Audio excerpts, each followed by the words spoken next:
Moving on to economy, any plans to liberalize FDI or FPI regulations further? I do not want to give a headline, but certainly we are looking at every aspect of reform. How do we, this is probably the right time to, assure foreign investors to invest in India.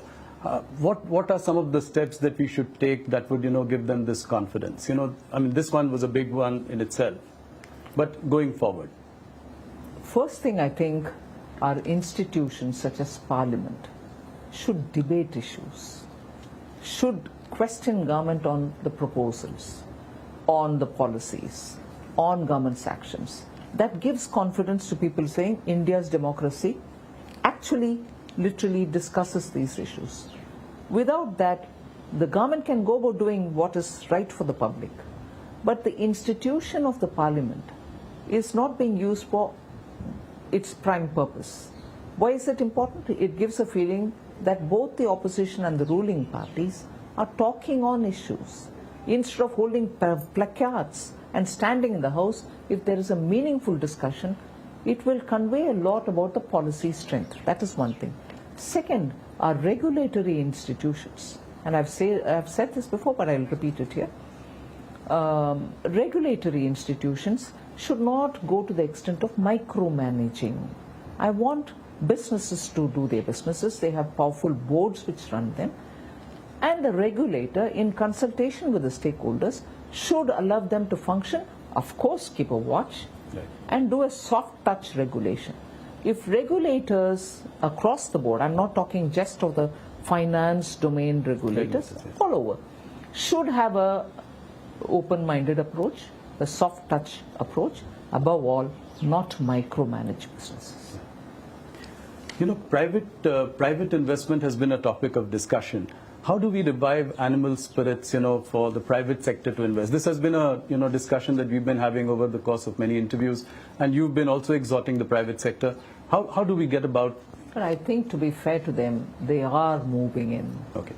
And they are taking decisions about how they want to expand. So you see a significant change? I see a significant change, and I see that enthusiasm now in wanting to understand how things will move from the industry. And I'm sure they are conscious that opportunities lie in India and they should do things. How would you react to S&P's, India's sovereign rating by S&P, which has gone up? High time, would you say? Yes, and it is, I think, as a result of a lot of work done by the Department of Economic Affairs, the Chief Economic Advisor. They have been persistent with talking with them, giving them adequate data-based information, and their conversations have actually today shown us the result.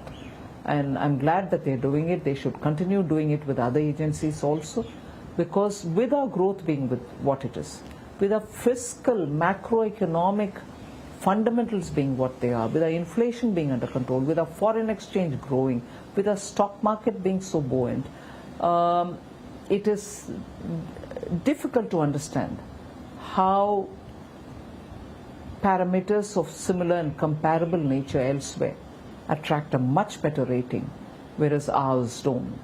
And conversely, parameters which are worse than ours seem to be having better rating. Just can't explain it.